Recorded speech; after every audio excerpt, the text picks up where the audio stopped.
I'm Kaylee, and these are my favorite books. The absolute best books that I read in 2021. I've already done a video listing the worst and most horrible books that I read in 2021, but now we get to my favorites.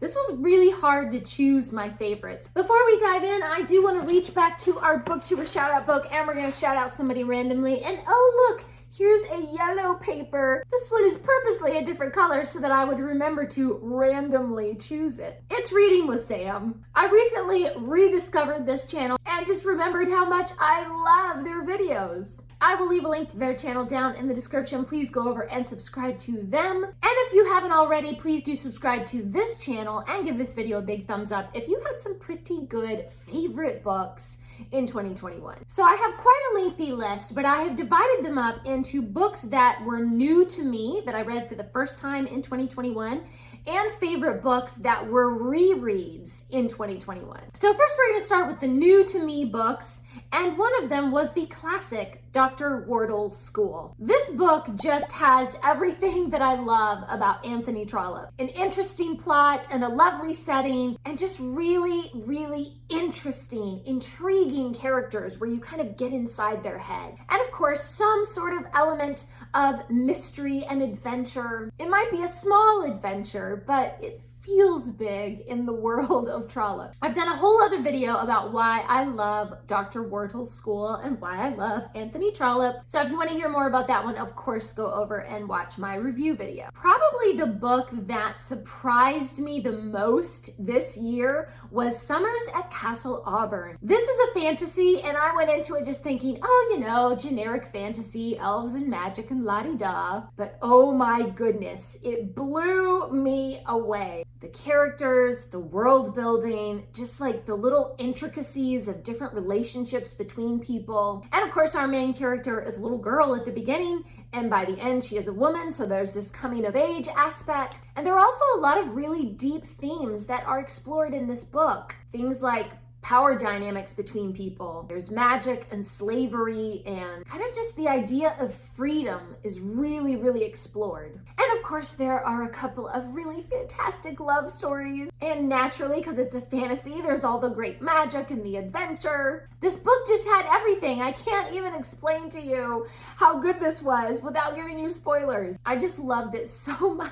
I also read a couple of Redwall books this past year. I read Hyrule Lane and Eulalia. I just adore Redwall books. There's just something so delightful about them. There's just something about fantasy with animal characters that really appeals to me. But one of the things that is an element in every Redwall book that I really, really love is there's always some kind of puzzle that is connected with like an ancient legend, and they have to figure out the puzzle and like find the ancient sword and go on a quest and all those great things. I just love so many of those kind of ancient legend tropes, and I could just read them over and over forever in Redwall books. Hyrule Lane I especially love because there is an outlaw.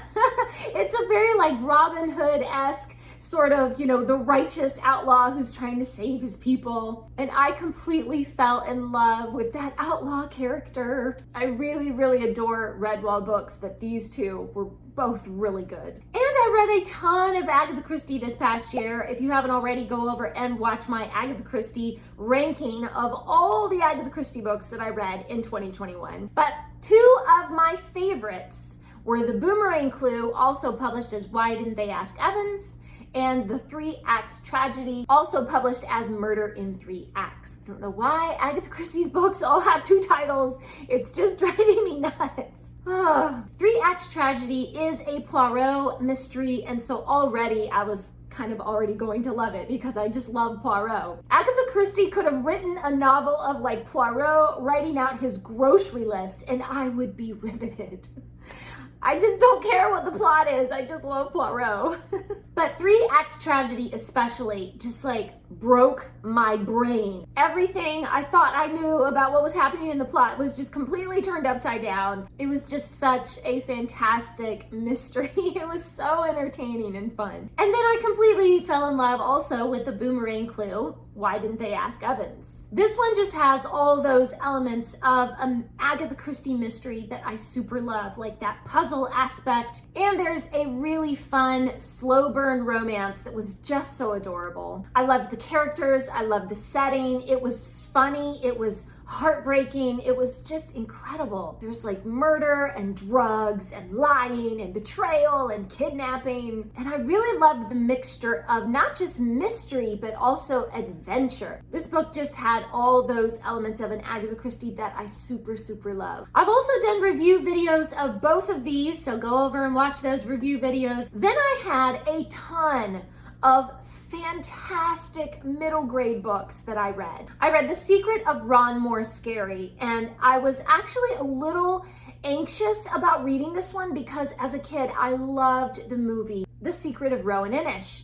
And I was worried that maybe the book wouldn't have that same kind of magic, that same kind of charm. But I needn't have worried. The book was absolutely as charming and enchanting as the movie. I got to see more of some of these characters and everything. The illustrations were just so lovely. I completely adore everything about this book. If you haven't read this or watched the movie, you absolutely should. It's just so lovely, so enchanting. And I had the same kind of anxiety with Kiki's Delivery Service because I love the Studio Ghibli movie, and I was worried that the book wouldn't have that same kind of charm. But again, I need not have worried. Reading Kiki's Delivery Service was almost like just kind of the continuing adventures of Kiki, because most of the things that happen to her in the book are not even in the movie. It almost felt more like a sequel to the movie. I don't know what it is about Kiki. There's something just so delightful. I can't even explain it. She's just so lovely. She's just so wonderful. I have done an entire other review video of why I loved Kiki's Delivery Service so much. The next 3 books on this list are books that were sent to me from a publisher in exchange for a free and honest review. And I also read the next book in the Explorer Academy series, which was The Tiger's Nest. So I have been so lucky that National Geographic has been sending me every book in the Explorer Academy series to review, and I have completely fallen in love with the Explorer Academy series. The Tiger's Nest, though, was a little bit different. This is where the series starts to take a little bit of a darker turn and things start to get a little more serious, and the stakes have never been higher for our characters. It's just full of such great writing and amazing characters and just so much fun, and they're exploring the world, and you get to learn about real things, in the world, actual historical sites like the Tiger's Nest, and actual different animals around the world, and conservation efforts to keep their ecosystems from disappearing, all kinds of really cool real life stuff that is the setting for this amazing adventure story. Explorer Academy. So cool. I also read The Dragon in the Library by Louis Stowell. This was just the most fun, just fluffy, delightful, magical adventure with a dragon in a library. It's a very simple plot, but it's just so charming, just so cute and adorable and sweet. If you're looking for something that's just like a really fun little fluff read that will just leave you feeling happy, like literally just fill your heart with joy, this is that book. Sometimes I feel like I just get bogged down reading too many serious books, and I just need something fun.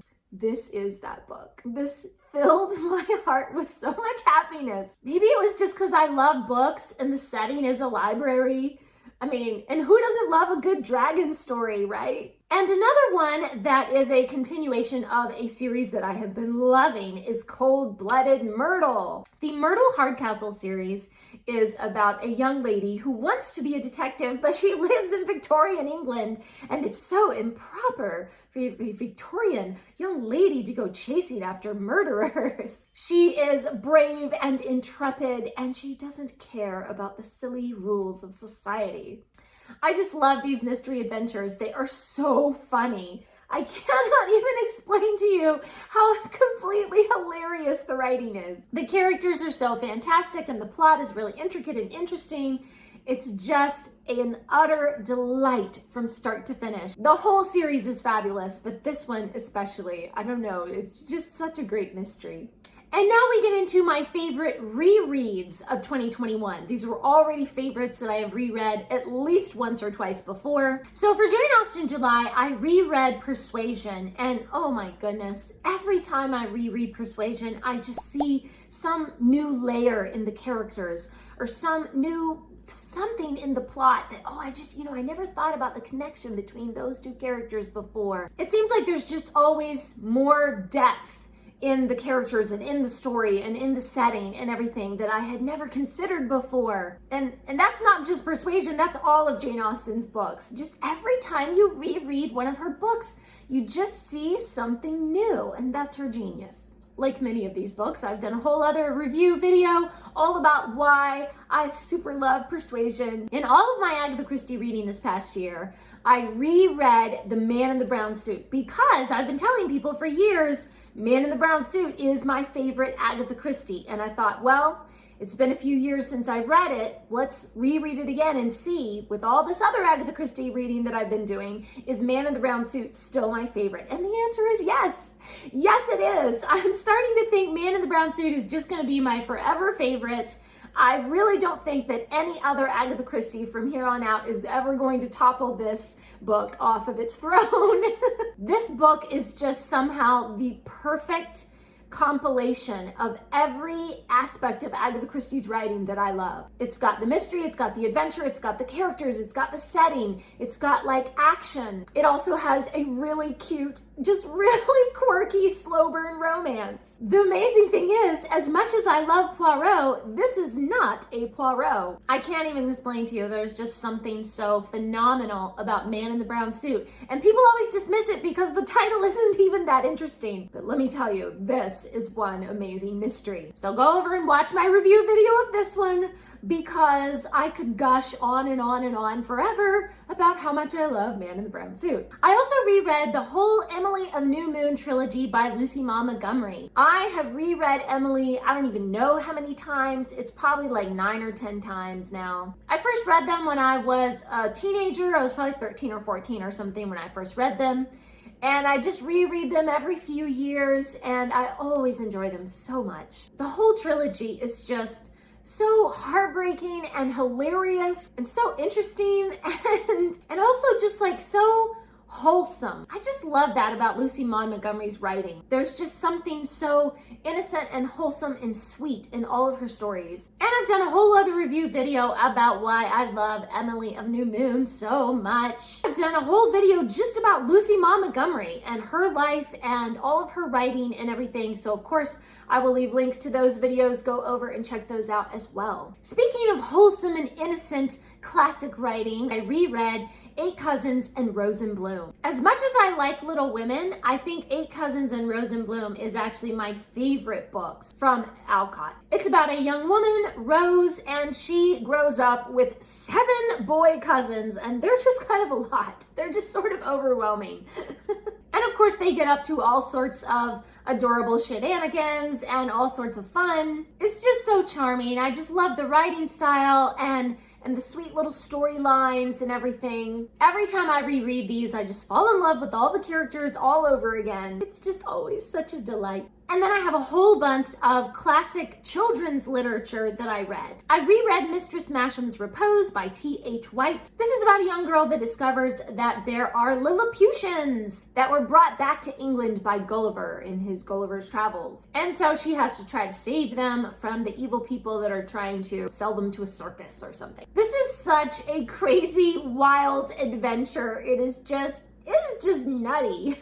It's always so much fun though. I love going back and looking at the cute illustrations and everything. It's such an imaginative story. And the main character, the little girl, she has such a complex personality. So many times child characters are just kind of one-dimensional. It's just a kid, you know, because adults don't know how to write kids. But T.H. White, he was one of those that he knew how to write a complex child's character. Just so good. So, so good. I also reread Knock 3 Times by Marion St. John Webb. Oh, this is one of my favorites from classic children's literature. Molly and Jack are 2 siblings and they find a magic gray pumpkin and they follow the gray pumpkin into another magical world where they have to defeat the evil gray pumpkin. I just love the magic in this one. It's just so enchanting. There's all these crazy characters and this really interesting adventure and everything. This book has such a great balance of like really serious adventure and they've got to defeat the bad guys and stuff,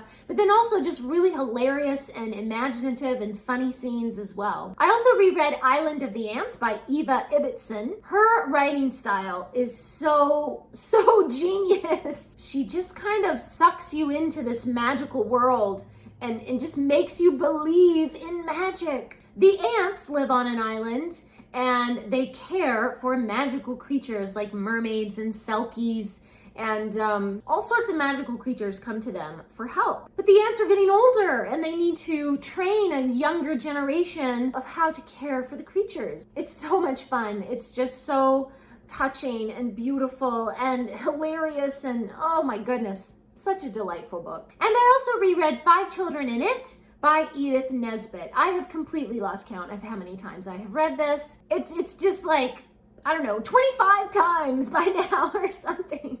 This is just kind of one of my go-to books when I'm feeling stressed or something. It's just, oh, let's just read 5 Children in It again. Edith Nesbit just wrote such lovely books for children. And in this one, there are 5 siblings who meet a Samiad fairy, a sand fairy, and it grants them wishes, 1 wish every day, and they wish for the most idiotic things, and of course the magic always goes wrong, and they get into trouble, and they're in all sorts of mischief, and it is completely adorable. It's just so much fun. I love it. And I also reread one of my favorite Roald Dahl books, Danny the Champion of the World. This is one of my favorite Roald Dahls because there's just such a strong, close relationship between Danny and his father. They get into all sorts of mischief and adventures and everything, but nothing can break that close bond between father and son. It's just so beautiful. I just love family relationships in books. And of course, it's Roald Dahl, so it's completely hilarious and just so funny.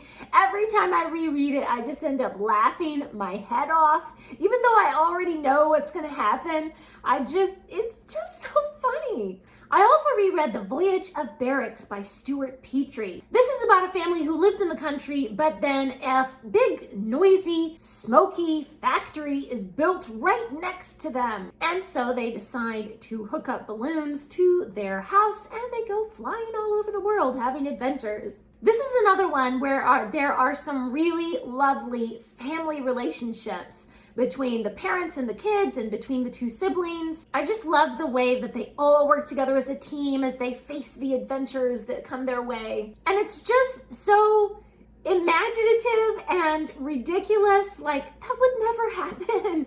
But it doesn't matter because you're just in this fantasy world where like anything could happen. You could hook up a balloon to your house and away you go. I just love the way that this book makes me use my suspension of disbelief and just whisks me away on a fun, ridiculous adventure. And the last one that I have on my list is Mrs. Frisby and the Rats of NIMH. It has been quite a while since I have reread this. I think this was my 3rd time rereading Mrs. Frisby. And oh my goodness, I need to reread it more because it's just so fantastic. I love stories about mice. I think just because they're so small and helpless and yet they're so brave and resourceful and everything. I love those underdog kind of stories. And there's so much mystery behind who the Rats of NIMH really are. Now, I will say, if you've seen the Rats of NIMH movie, oh my goodness, they really messed it up in the movie. The movie is completely stupid. Don't watch the movie. It's horrible. Read the book. The book is so much better. All right, and those are all of my favorite books that I read in 2021. Please leave me a comment down below and let me know what was one of your favorite books that you read this past year. Thanks for watching. Please subscribe and remember, the right book in the right hands at the right time can change the world.